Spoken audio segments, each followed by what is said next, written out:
Halo semuanya, Perkenalkan, nama saya Sinta Aulia dengan NIM K76231101. nama saya Tersya Dea Kabet Lim dengan NIM K76231108. Kami mahasiswa pendidikan ekonomi, Universitas 11 Maret. Di sini kami akan menjelaskan video tentang penstabilan ekonomi dalam ekonomi terbuka. Simak video berikut. Kamu kenapa? Iya nih, aku lagi sedih banget. Kamu tahu nggak? Kan aku punya ini perusahaan manufaktur elektronik. Tapi akhir-akhir ini produksinya menurun. Aku sedih. Gimana ya cara meningkatkan produksinya? Aku bingung nih. Tenang aja. Aku bisa kan jadi pemasok untuk perusahaan kamu? Wah, caranya gimana? Nah, caranya aku bisa bantu dari segi bahan baku yang berkualitas.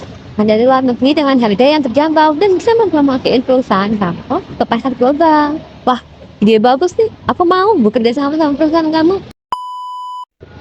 Duh, ini gimana sih ya? Kok bisa ya menurun tidak produksinya?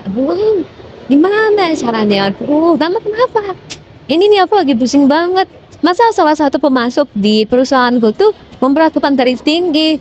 Dan ini aku juga harus memperlakukan tarif tinggi di impor perusahaanku. Jadi aku bingung gimana. Jadi produksinya turun, aku bingung. Udah, tenang aja. Kamu kan masih bisa bernegosiasi dan mempertahankan tarif kamu melalui lembaga internasional. Hah? Kamu bisa ya? Bisa kok. Ya udah deh, aku coba. Doain ya aku bisa mempertahankan itu. Ya, makasih. Apa sih ekonomi terbuka itu? Perekonomian terbuka adalah perekonomian yang melibatkan diri dalam perdagangan internasional atau ekspor dan impor, barang dan jasa, serta modal dengan negara-negara lain.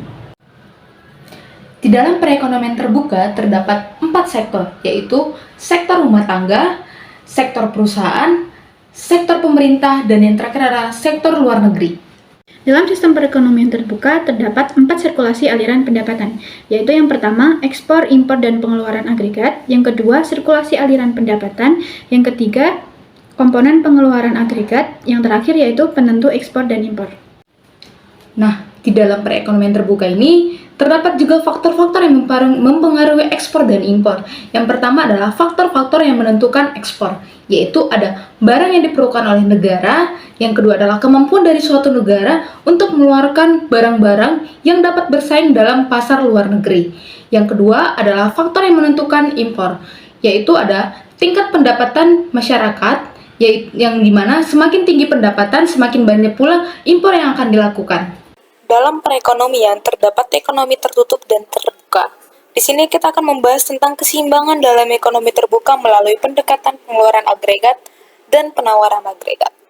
Yang dimana sumbu tegak yaitu AE atau bisa disebut dengan pengeluaran agregat, dengan sumbu mendatar yaitu Y atau pendapatan negara. Nah, di sini kita memiliki sudut 45 derajat yang dimana Y sama dengan AE. Nah, di dalam perekonomian tertutup, itu ada 2 sektor dan 3 sektor, yang dimana kurva 2 sektor ditunjukkan pada konsumsi ditambah dengan investasi dengan pendapatan Y1. Untuk kurva 3 sektor, ditunjukkan pada AE sama dengan konsumsi ditambah investasi dan ditambah belanja pemerintah dengan pendapatan yaitu dengan Y2 dan titik keseimbangan di E1. Nah, dalam perekonomian terbuka, kita memiliki 4 sektor, yang dimana ditunjukkan pada kurva AE sama dengan konsumsi rumah tangga ditambah dengan investasi perusahaan, ditambah pengeluaran pemerintah, ditambah ekspor dikurangin impor. Di sini terdapat pendapatan di titik Y3 dan keseimbangan di titik E2. Lalu, apa sih hubungannya ekonomi terbuka dengan kebijakan fiskal dan kurs dan kebijakan fiskal moneter dengan perdagangan? Mari kita simak video berikut ini. Kebijakan fiskal dan perubahan kurs. Yang pertama yaitu kebijakan fiskal. Dalam perekonomian terbuka, kebijakan fiskal atau seperti pengeluaran pemerintah dan pajak dapat mempengaruhi aliran modal masuk dan keluar. Penyesuaian pengeluaran pemerintah seperti belanja infrastruktur atau subsidi ekspor dapat mempengaruhi daya saing dan perdagangan internasional di suatu negara. Kedua yaitu adalah perubahan kurs. Kebijakan perubahan kurs baik intervensi langsung ke bank sentral atau melalui mekanisme pasar bebas dapat mempengaruhi ekspor dan impor di dalam suatu negara. Depresiasi mata uang domestik dapat merubah ekspor menjadi lebih murah dan impor menjadi lebih mahal, sehingga meningkatkan daya saing produk domestik di pasar internasional. Tetapi perubahan kurs juga memiliki konsekuensi seperti potensi inflasi melalui kenaikan harga impor. Selain itu juga mempengaruhi aliran modal karena investor akan mempertimbangkan potensi keuntungan atau kerugian dari fluktuasi nilai tukar mata uang. Lalu, apa sih hubungannya dengan perubahan kurs? Kurs mata uang adalah harga relatif satu mata uang terhadap mata uang lainnya. Dalam perekonomian terbuka, nilai tukar mata uang dapat berfluktuasi akibat berbagai faktor, termasuk kebijakan moneter, kondisi ekonomi, dan sentimen pasar. Perubahan kurs mata uang dapat memiliki dampak signifikan pada perdagangan internasional. Contohnya, pelemahan mata uang domestik dapat mendorong ekspor karena membuat barang dan jasa domestik lebih murah bagi konsumen asing.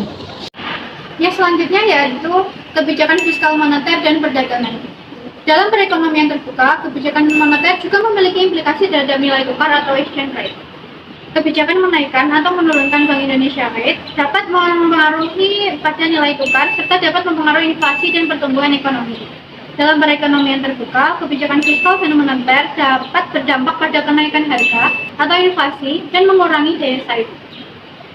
Tetapi dapat juga berdampak pada menurunnya pertumbuhan ekonomi karena jumlah uang yang beredar yang dikurangi. Oleh karena itu, kebijakan fiskal dan moneter harus disesuaikan dengan kondisi perekonomian nasional dan internasional untuk mencapai tujuan akhir kebijakan moneter berupa inflasi yang stabil dan rendah, serta untuk mendukung kesinambungan neraca pembayaran dan perekonomian internasional.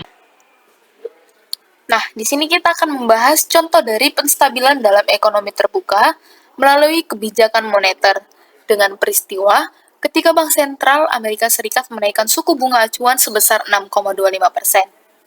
Nah, di sini kita akan menggunakan kurva ISLM yang dimana sumbu tegak yaitu sumbu R atau suku bunga dan sumbu mendatarnya itu sumbu Y atau pendapatan. Nah, di sini ada kurva IS dan kurva LM. Dengan pendapatan ada di Y1 dan suku bunga ada di R1. Nah, tadi kan peristiwanya ketika Bank Sentral Amerika Serikat menaikkan suku bunga acuan sebesar 6,25%, akibatnya itu akan menggeser kurva LM ke kiri. Nah, dengan pendapatannya itu menurun dari Y1 menjadi Y2, dengan suku bunga meningkat dari R1 menjadi R2.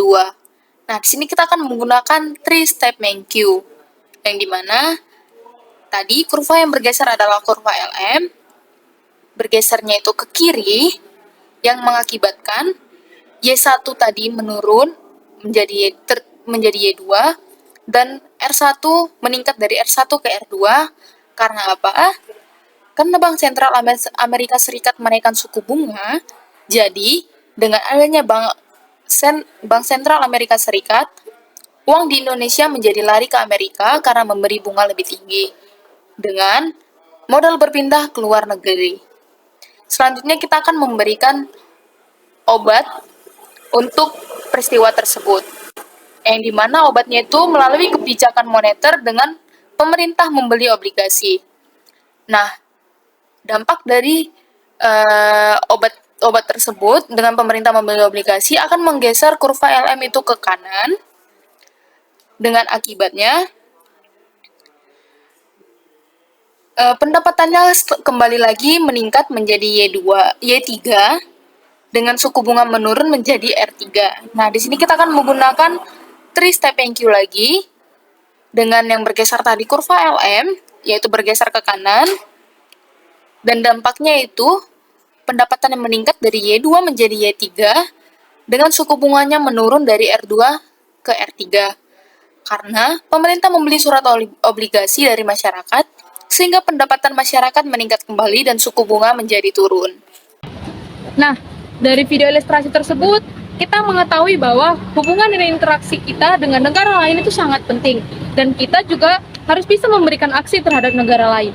Kenapa sih kita penting memberikan aksi dan harus berinteraksi dengan negara lain? Mari kita simak video berikut. Berinteraksi dengan negara lain dalam konteks ekonomi terbuka penting karena dalam ekonomi global saat ini, negara-negara saling terkait secara kuat.